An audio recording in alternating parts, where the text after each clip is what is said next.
하나님 말씀 잠언서 7장입니다.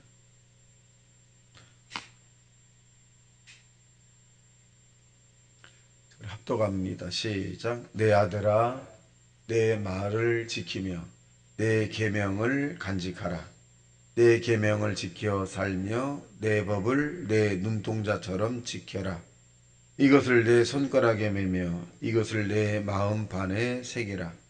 지혜에게 너는 내 누이라 하며 명철에게 너는 내 친족이라 하라. 그리하면 이것이 너를 지켜서 음녀에게 말로 호리는 이방 여인에게 빠지지 않게 하리라. 내가 내 집 들창으로 설창으로 내다보다가 어리석은 자 중에 젊은이 가운데 한 지혜 없는 자를 보았노라. 그가 거리를 지나 음녀의 골목 모퉁이로 가까이 하여 그의 집 쪽으로 가는데 정올 때 황혼 때 깊은 밤 흑암 중이라. 그때 기생의 옷을 입은 간교한 여인이 그를 맞으니 이 여인은 떠들며 완악하며 그의 발이 집에 머물지 아니하여 어떤 때에는 거리 어떤 때에는 광장 또 모퉁이마다 서서 사다람을 기다리는 자라. 그 여인이 그를 붙잡고 그에게 입맞추며 부끄러움을 모르는 얼굴로 그에게 말하되 내가 화목제를 드려 서운한 것을 오늘 갚았노라. 내가 너를 맞으려고 나와 내 얼굴을 찾다가 너를 만났도다. 내 침상에는 요와 애굽의 분이 있는 이불을 벽고 몰약과 침상과 계피를 뿌렸노라. 오라 우리가 지금까지 흡족하게 서로 사랑하며 사랑함으로 시락하자. 남편은 집을 떠나 먼 길을 갔는데 은주머니를 가졌은즉 보름날에나 집에 돌아오리라 하여 여러 가지 고운 말로 유혹하며 입술에 호리는 말로 깨물어 젊은이가 곧 그를 따랐으니 소가 도상으로 가는 것 같고 미련한 자가 벌을 받으려고 쇠사슬에 매이려 가는 것과 같도다. 필경은 화살이 그 간을 뚫게 되리라. 새가 빨리 그물로 들어가되 그의 생명을 잃어버릴 줄을 알지 못함과 같으니라. 이제 아들들아 내 말을 듣고 내 입의 말에 주의하라. 내 마음이 음녀의 길로 치우치지 말며 그 길이 미혹되지 말지어다. 대저 그가 많은 사람을 상하여 엎드러지게 하였나니 그에게 죽은 자가 허다하니라. 그의 집은 수월의 길이라 사망의 방으로 내려가느니라. 아멘. 자, 오늘 7장에 있는 내용의 제목은 하나님의 말씀대로 살자, 뭐 이런 제목이 되겠습니다. 그래서 음녀라고 하는 것은 뭐냐면 사단입니다. 용이라고 하기도 하고 그렇게 표현해주고 있습니다. 그래서 음녀는 결국은 뭐냐, 하나님과의 관계를 단절시키고 또 이 관계된 이런 많은 사람들을 스월 미끄러운 곳, 지옥의 무덤으로 내려가게 하는 그런 것을 의미합니다. 그래서 음녀, 용 이렇게 표현하기도 합니다.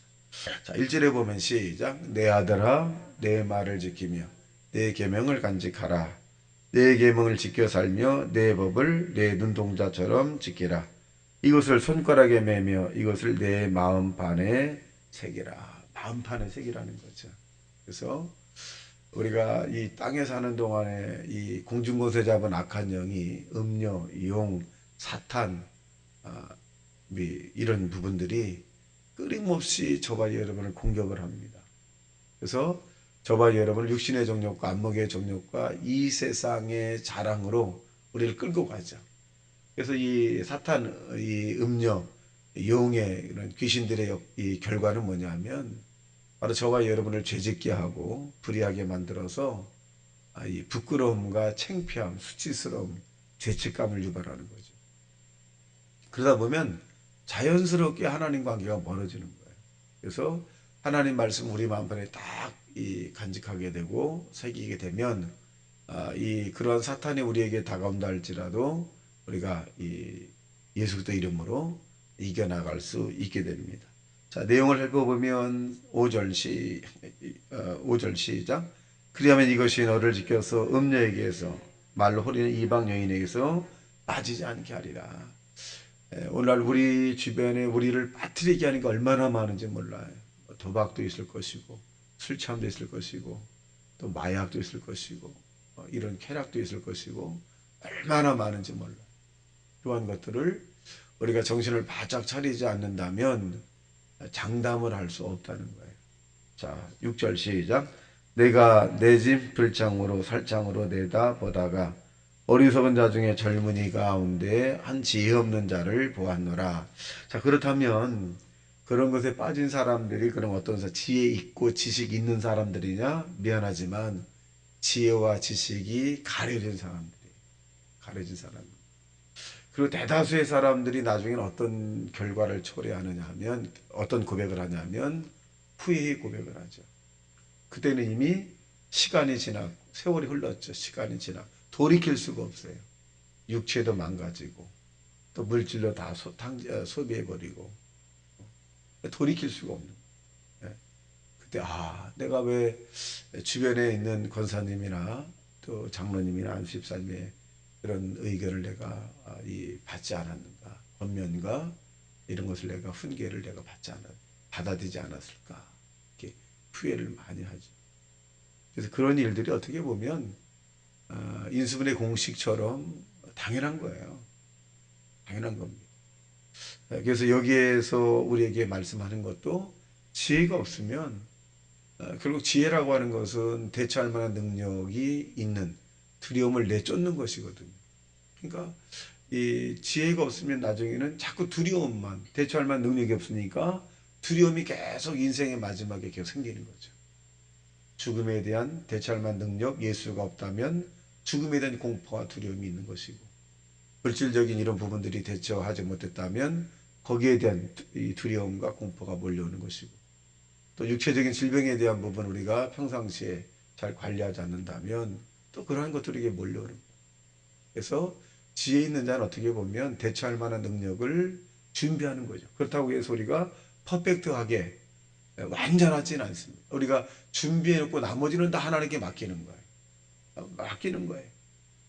그래서 불가항력적인 그런 일들은 어떨 수 없이 받아들여야 되겠지만 그러나 사는 동안에 저와 여러분이 지혜롭게 준비할 수 있는 것은 다 준비를 해요.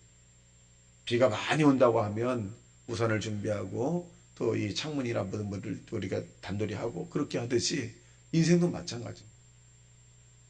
그래서 지혜 없는 자의 모습을 엑서사이즈 오늘 한 것을 보는데 여성과 남성에 대한 그 비유적으로 보는 것이지 이것도 이 부분적으로 보면 영적인 부분이 많아요. 또 이단의 종파에 빠진 사람도 마찬가지 음녀가 홀이거든요. 그것을 이단의 종파예요.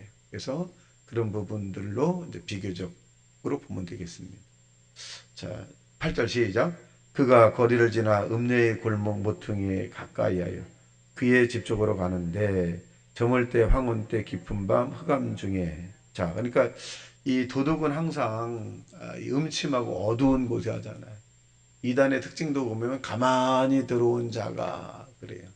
이단은 어떻게 보면 늘 말씀합니다만 처음은 같고 끝이 다르다고 표현해주고 있는데 교인들 다시 말하면 자기들 종파에 들어오는 사람들을 풍요롭게 해주질 않아요.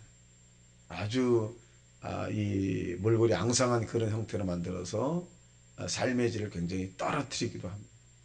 그래서 이 그런 모습들은 이단의 종파에 들어가게 되면 결국 이 삶의 질에 대한 부분이 높지 않기 때문에 후회가 많게 되죠. 자기도 그런 곳에 빠지게 하지만 주변에 있는 사람도 그렇게 빠지게 합니다. 근데 어두운 곳에 사죠. 이게 드러내고 있잖아요.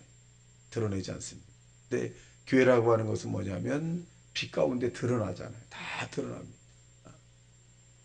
자, 또 보겠습니다. 12절 시작. 어떤 때에는 거리, 어떤 때에는 광장, 또 모퉁이마다 서서 사람들을 기다리는지라. 그 여인이 그를 붙잡고 그에게 입맞추며 부끄러움을 부른 얼굴로 그에게 말하되 내가 화목제를 드려 서원한 것으로 오늘 갚았노라. 이러므로 내가 너를 맞으려고 나와 내 얼굴을 찾다가 너를 만났도다. 그래서 이들의 행위적인 부분을 보면 정상적이지 않은 부분이죠. 그러니까 이 저와 여러분이 이 육신의 삶을 사는 동안에 정상적인 삶을 살아야 돼요. 정상적인 삶. 율과 도덕보다 더 뛰어난 이런 영적인 정상적인 삶을 살아야 합니다. 다른 사람보다 더 부지런해야 되고 다른 사람들보다 더 윤리적이고 더 도덕적이어야 되고 그러니까 저와 여러분은 다른 사람의 기준이 되는 것이 아니라 하나님 말씀이 기준이 되셔야 합니다. 자, 그래서 이 부분을 보면 이 어두운 곳에 일어난 일들입니다. 자, 19절 시작. 남편은 집을 떠나 먼 길을 갔는데 은주머니를 가졌은즉 보름날에나 집에 돌아오리라 하여 여러 가지 고운 말로 유혹하여 입술에 호리는 말로 깨물어 계세요. 정상적이지 않잖아요. 그러니까 이 정상적이라고 하는 것은 우리로 하여금 건강한 신앙을 유지하게 만드는데 여러분 기독교인들에게 보편적으로 쓰는 용어가 신앙생활이라는 말을 많이 합니다. 신앙이라고 하는 말은 절대 하나님과의 관계를 얘기하고 생활이라고 하는 말은 뭐냐? 사람과의 관계예요. 그러니까 이 부분이 하나님의 관계와 사람의 관계, 생활 이 관계가 무너져 버렸잖아요. 그러니까 우리는 하나님의 관계도 굉장히 잘 했지만 사람의 관계도 잘 하셔야 돼요. 사람의 관계가 엉망진창이고 하나님의 관계만 좋게 만드는 것이 이 부분이거든요. 이 부분이에요. 그래서 내가 하나님의 관계가 정말 좋으면 사람의 관계도 좋아야 돼요. 덕을 세우고 더 윤리적이고 더 도덕적이고 이런 부분들이 나타나야 돼요. 근데 보편 하나님의 관계만 주장하고 사람의 관계를 무시하는 것이 바로 이단적인 요소가 굉장히 많습니다. 열심이라고 하는 사람일수록 하나님의 관계, 신앙이 좋고 또 생활도 아주 좋아야 되겠죠. 그래서 보편적으로 이서분들은 신앙이 좋다라고 하는 말을 쓰는 것이 아니라 기독교에서는 신앙생활이 참 좋다, 본받을 만하다 그렇게 합니다. 그래서 저와 여러분의 신앙생활을 주변 사람들이 본받게 하나님의 은혜를 구하는 자 되시기를 주님의 이름으로 축원합니다. 22절 시작. 젊은이가 곧 그를 따랐으나 소가 도상으로 끌려가는 것 같고 미라는 자가 벌을 받으려고 쇠사슬에 매여려 가는 것과 같도다. 필경은 화살이 그 안을 뚫게 되리라. 새가 빨리 그물로 들어가되 그의 생명을 잃어버릴 줄을 알지 못함과 같으니라. 그러니까 도수장으로 끌려간다는 얘기는 곧 죽음을 맞이한다는 것인데 그러니까 망한다는 거죠.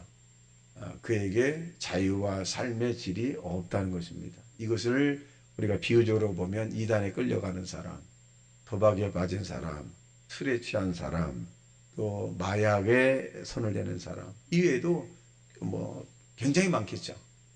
그러니까 그 부분들이 정상적이지 않다는 거죠. 정상적이지 않다.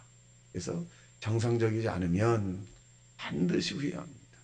또 대다수의 사람들이 그것이 정상적이지 않다라 그러면 한번 돌이켜봐야 돼요. 한번 생각해봐야 합니다. 이 대다수의 사람이 좋지 않다면 돌이켜봐야 합니다. 그래서 생명을 잃을 줄을 알지 못함과 같다. 그렇게 표현합니다. 자, 24절 시작.